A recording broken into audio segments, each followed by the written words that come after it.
Good day, bonjour. I want to start off by acknowledging all the candidates that ran in the municipal elections that were just held in Ontario last night, or the results were just presented last night, and congratulate the winners and thank everybody that ran. Je veux commencer en reconnaissant tous les candidats et candidates qui se présentaient pendant les élections municipales et les résultats étaient hier. Donc, je veux féliciter les gens qui ont gagné et aussi reconnaître le travail de tous les candidats. I want to talk today again about the cost of living and the impact of what people are forecasting tomorrow will be another increase in interest rates. I want to talk about the impact on Canadians. The aggressive, sharp increase in interest rates are going to mean, those increases are going to mean people are going to hurt.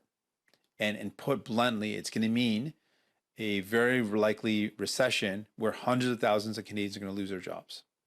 That is a serious problem. And I point that out because the government of Canada has the power to set the mandate for the Bank of Canada. We believe fundamentally in the institution's independence, and it should remain that way. The fiscal policy and monetary policy distinctions are very important. Monetary policy set by the Bank of Canada, fiscal policy set by government. That distinction is important, but I want to be very clear. The government of Canada, the Liberal government, has the power to set the mandate. And in the current mandate, it is a very narrow mandate that is only focused on inflation. But the government of Canada, the Liberal government, included a consideration for maximum employment, but it's not something they've used to broaden the mandate. And my concern is, without including this as a fundamental part of the mandate, maximum employment not being considered will mean that people will lose their jobs. And it doesn't make sense to me that the Bank of Canada will put in place policies which will create a self-inflicted recession where hundreds of thousands of Canadians will lose their jobs. And if the Canadian government doesn't do anything about that, doesn't step up, it will be a failure. And so we're calling for a number of things. We're calling for the Liberal government, calling for Justin Trudeau to step up and provide a plan. In the case of recession, we need to have certain things in place. There needs to be an EI system that is there for the hundreds of thousands of Canadians who might lose their jobs. The current EI system is one of Pierre Poilievre. It only covers 40% of Canadians who are working. That is not sufficient. That is wrong. That's not good enough. We also need to put in place some supports for Canadians moving forward, and we have to be prudent about how we pay for that. So other countries have taken different approaches to this inflationary crisis. Other countries have put in place a windfall tax, acknowledging that the wealthiest CEOs and corporations are making record profits and that they need to pay what they owe. And so putting in a tax on excess profit is something that other countries have done. Spain, United Kingdom, Europe, the European Union.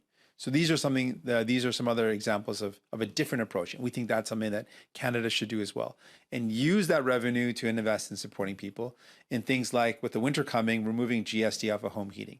That would be a concrete proposal in addition to reforming EI. So again, I want to point out that the current approach of increasing interest rates, while it can clearly show some results when it comes to housing, the cost of housing has come down somewhat. So there is some impact there. But for the cost of food, the increased interest rates will have no impact on food. Interest rates don't impact the cost of food. Increasing interest rates doesn't impact the price of gasoline or energy. That is not something that's dependent on interest. So what we need to do is focus on some of the things that Canada can control, which is the supply chain side, investing in our ports, in our railway to ease the transport of goods as a way that we can do what we can control, which is improving infrastructure in Canada to address some of the supply chain issues. We need to make sure there's a plan for Canadians. We need to acknowledge that we have a role as a country, as a government, to protect Canadians, to stand up for them, and that the Bank of Canada has a mandate set by the Government of Canada that should be broader to include the impact on workers. Donc, je veux parler aujourd'hui de l'impact de l'augmentation des taux d'intérêt. La Banque du Canada a un rôle indépendant. On appuie l'indépendance de ce rôle. C'est important. Mais je veux aussi noter que le gouvernement du Canada, le gouvernement libéral, a le pouvoir de mettre en œuvre, de proposer un mandat. Et maintenant, le mandat est vraiment ciblé à seulement l'inflation ils ont ajouté une considération pour le nombre des gens qui ont des travails. Mais c'est un élément qui doit être une partie du mandat parce que si les taux d'intérêt augmentent et on est plongé dans une récession créée par cette augmentation des taux d'intérêt, ça va dire que un grand nombre de Canadiens vont perdre leurs emplois. On a des impacts négatifs avec une augmentation des taux d'intérêt et on doit reconnaître ça. Donc ça, c'est pourquoi on propose que le gouvernement a un rôle à jouer dans cette crise pour avoir un plan s'il y a une récession pour aider les gens. Ça veut dire une réforme de notre assurance d'emploi pour s'assurer que tous les Canadiens ont de la protection.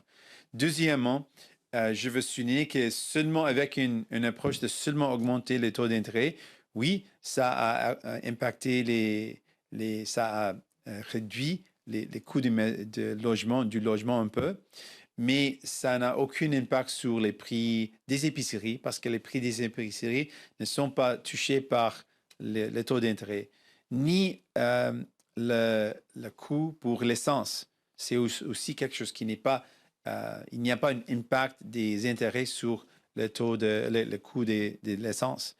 Donc, c'est important pour le Canada d'avoir un plan pour une récession potentielle, un plan pour réformer l'assurance emploi et aussi des mesures pour régler les causes de l'inflation. Une issue, c'est la chaîne de supply. Donc, comment on peut améliorer ça avec les investissements dans notre infrastructure pour améliorer la capacité de transport les choses. Donc, ça, c'est quelque chose qu'on peut faire ici au Canada. Donc, encore, on demande que le gouvernement fasse son travail pour protéger les gens et de contribuer pour réduire l'inflation avec les autres mesures et mettre en œuvre un plan qui protège les populations s'il y a une récession. Merci. Thank you. With that, I'm ready for any questions you might have. And we'll start with questions in the room. Nous allons commencer avec les questions dans la salle. Raymond? Bonjour, M. Singh. J'aimerais vous entendre au sujet de ces demandes que vous adressez à M. Trudeau. Vous voulez voir ça dans le prochain énoncé économique, là, le mois prochain. Si ce n'est pas là, est-ce que le NPD va retirer son appui au gouvernement minoritaire? On a toujours le droit, la capacité de retirer notre appui. Donc, c'est toujours là comme une menace qu'on peut utiliser et ça reste toujours là. Ce qu'on veut faire, c'est de forcer le gouvernement de faire les choses importantes.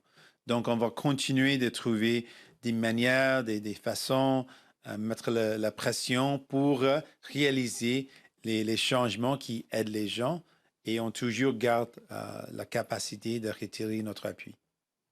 Donc, vous allez le retirer, votre appui, si vos demandes, s'il n'y a pas suffisamment d'aide aux Canadiens dans l'énoncé économique le mois prochain? On a toujours le droit. Mais comme j'ai dit, ce n'est pas mon but. Mon but, c'est de forcer le gouvernement de faire ce qu'il faut pour aider les gens. Et on va continuer de proposer des solutions comme réformer l'assurance emploi, des solutions comme mettre en œuvre une taxe sur les profits excessifs des grandes entreprises et réinvestir le revenu pour aider les gens, potentiellement avec une proposition d'enlever la TPS sur le coût de réchauffer les maisons. Donc, on a des propositions et on va continuer d'encourager le gouvernement, de forcer le gouvernement de faire ce qu'il faut pour aider les gens. Prochaine question. Next question. Morning, Mr. Singh. I'm just trying to understand what you're asking for here. The Bank of Canada's number one mandate is to tackle inflation, and their number one tool set to do that is to raise interest rates. Are you saying they should abandon that and not take this aggressive approach when we're dealing with this cost of living crisis over the last 8 months or so? Right. So I appreciate the question. I want to look at the cost of living crisis that we're going through. What are the elements of the cost of living crisis? Cost of food, cost of gas, cost of energy. Those three elements, the interest rate approach will not have a direct impact on food prices.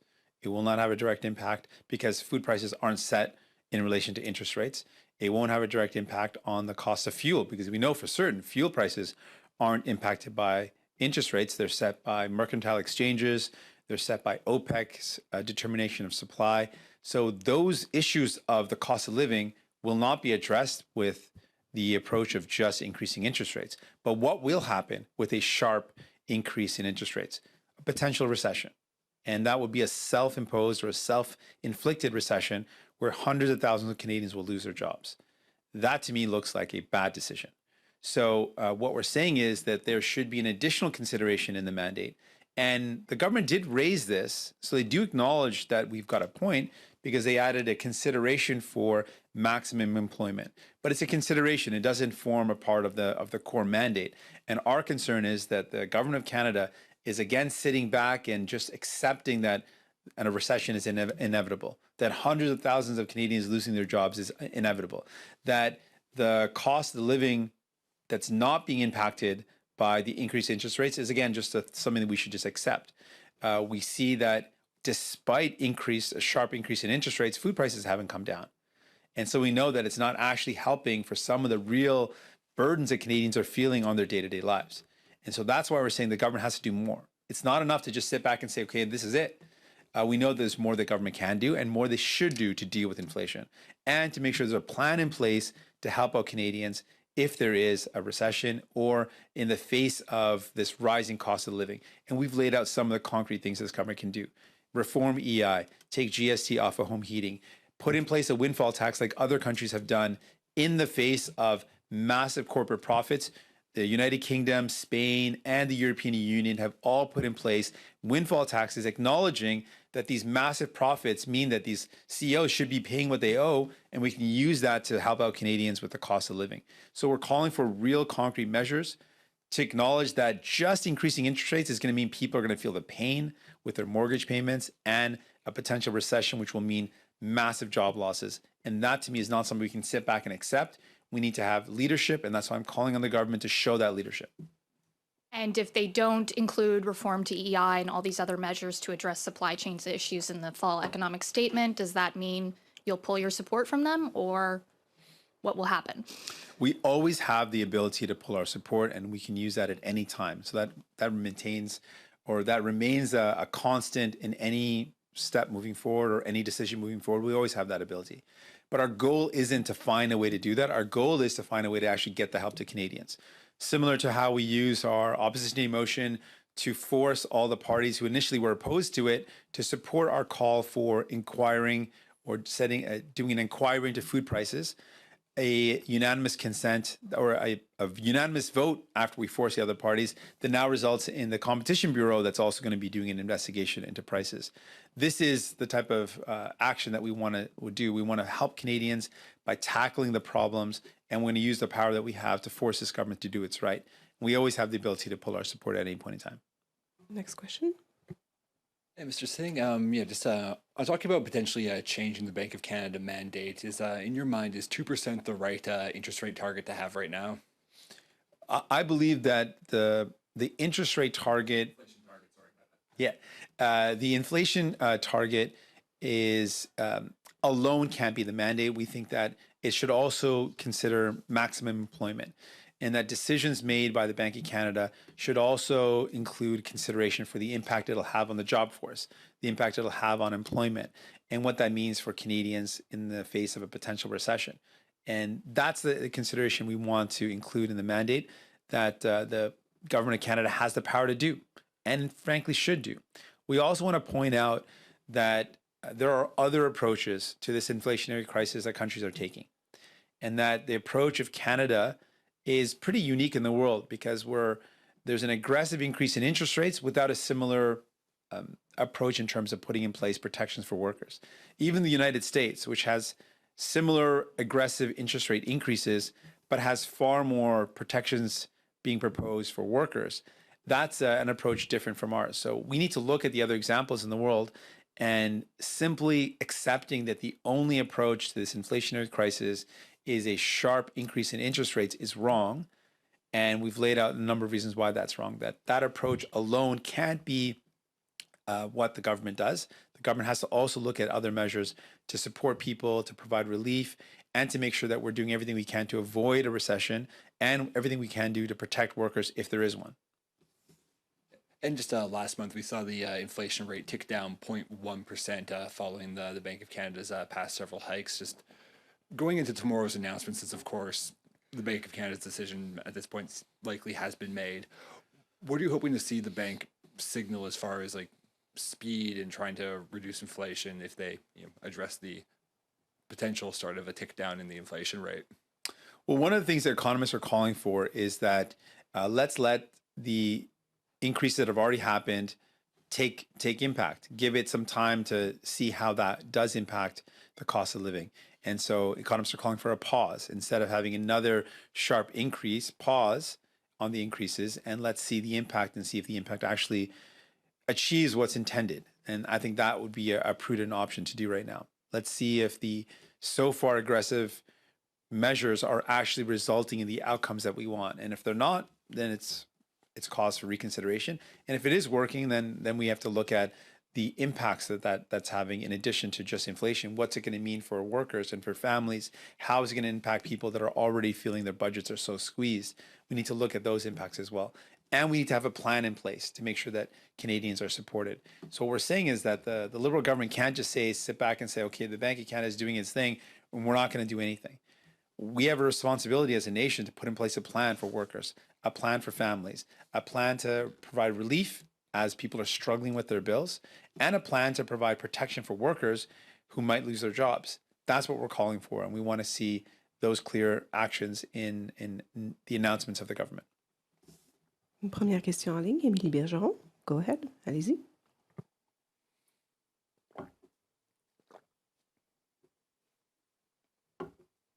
Émilie, je crois que tu es en sourdine.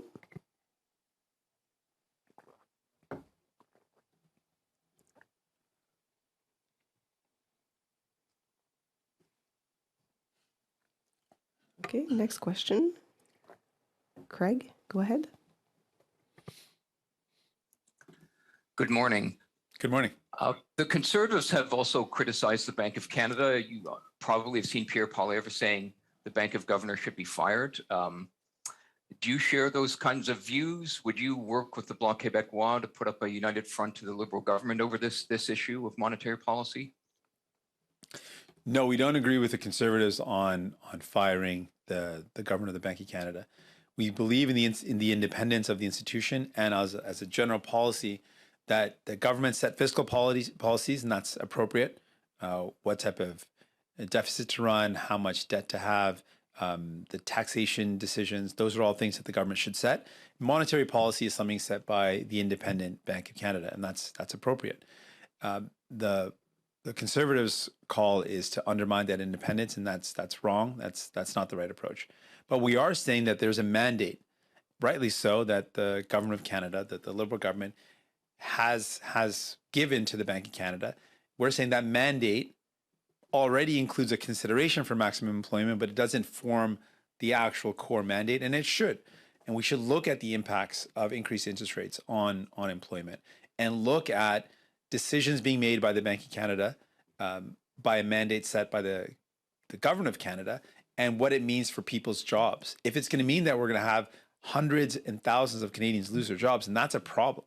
That's something that the government of Canada should include as a consideration as a part of the core mandate of the Bank of Canada. That's something that we need to look at and make sure that we're not making decisions that hurt workers, that hurt people's ability to get jobs.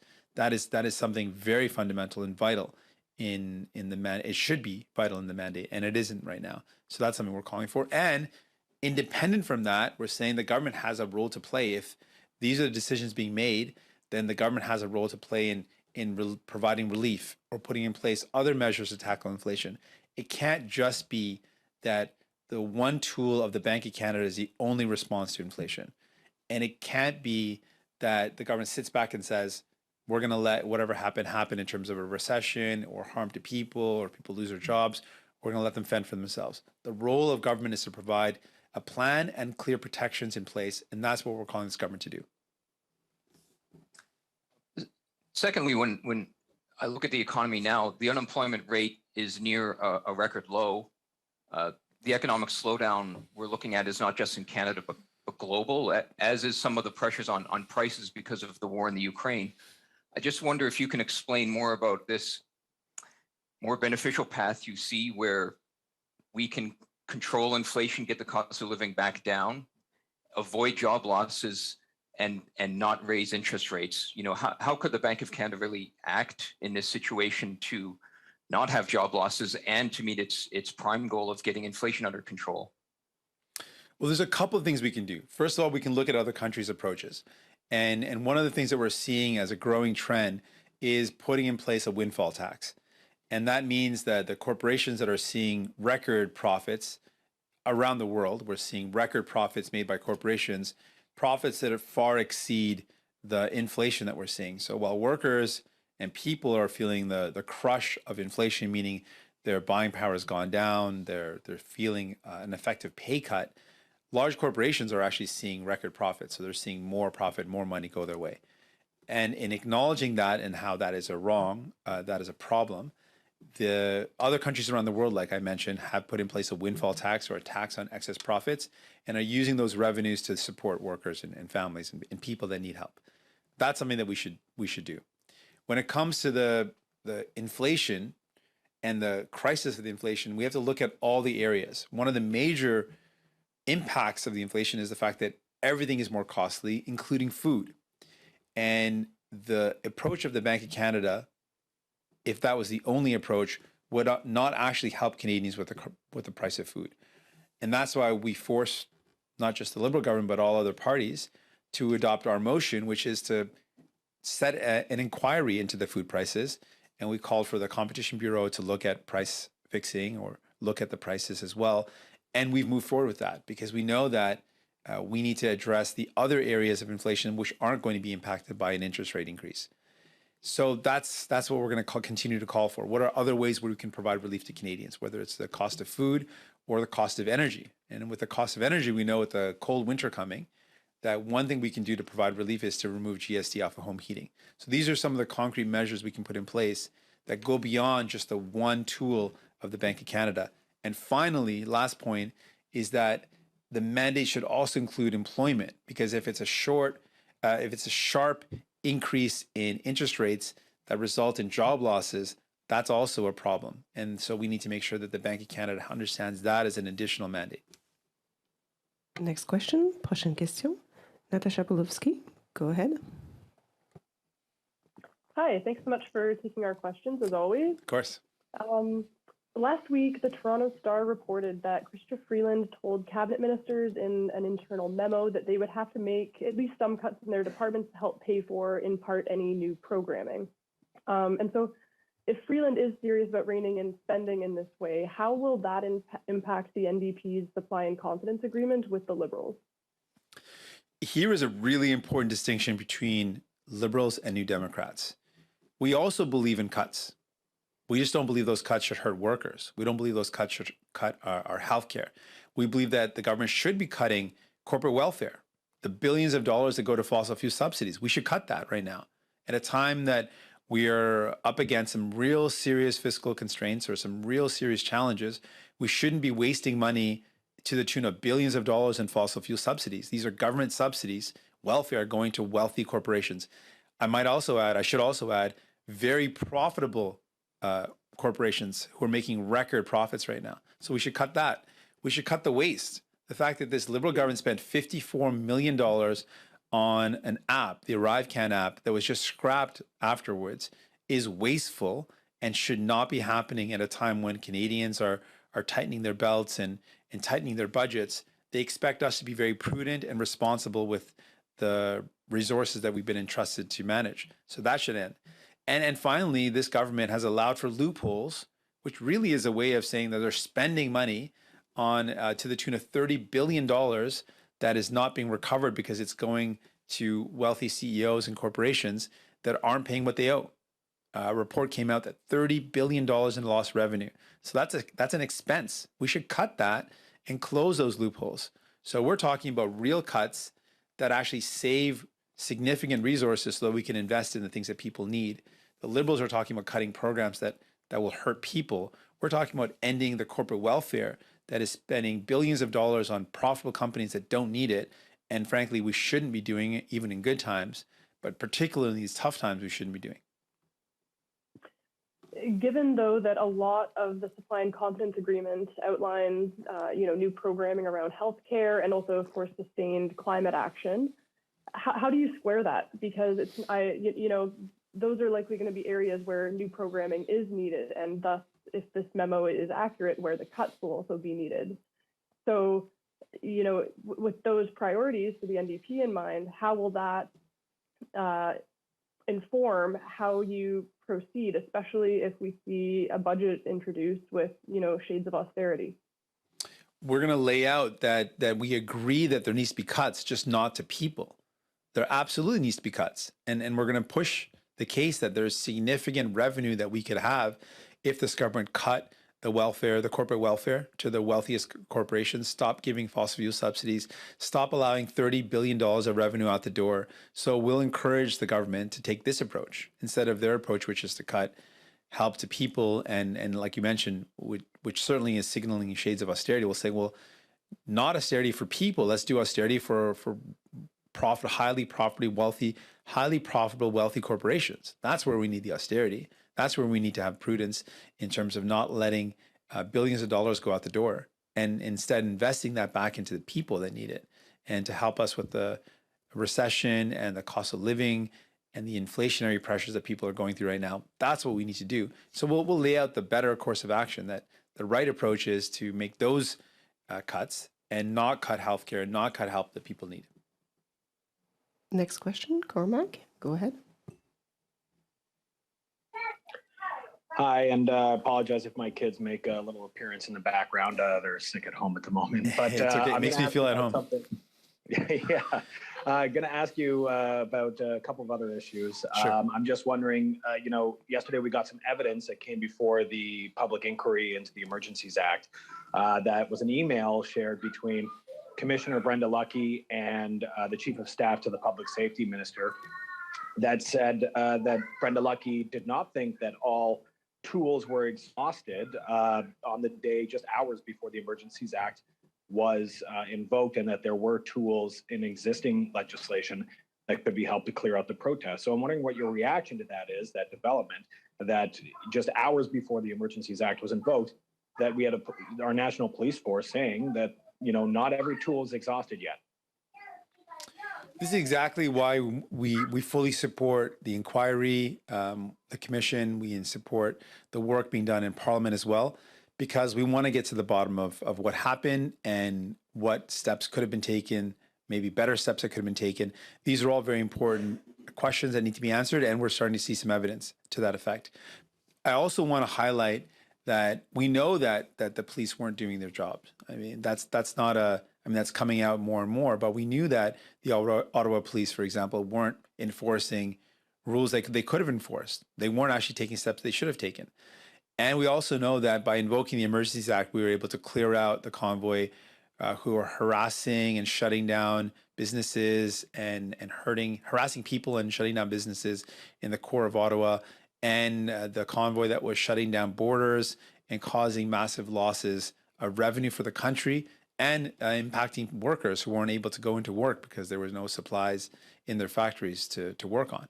So we know that it did result in clearing up the convoy, but we're hearing more and more evidence that other steps should have been taken and could have been taken, and that police forces weren't doing their jobs.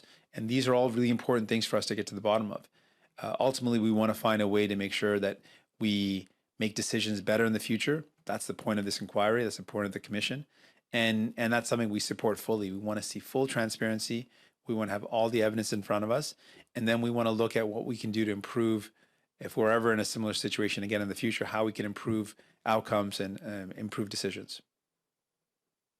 And just as a quick follow-up, I'm wondering what your reaction is to Doug Ford and Sylvia Jones deciding not to take part in testimony at the inquiry, and instead launching a judicial review to try and get a stay to avoid testifying, claiming privilege. I think it's fairly ridiculous that a premier and a minister wouldn't want to or wouldn't respond to the commission's request to hear from them, to understand what decisions were being made by them. I think they should absolutely be transparent and provide information. This is the type of thing that we need to do so that we can learn from mistakes that were made, and we can find ways to improve the decisions that are made in the future. So I don't think it makes any sense at all for the premier and a minister to be challenging this in court rather than just showing up and being transparent. And ceci met fin à la conférence de presse. This concludes the press conference. Thank you. Merci, thank you.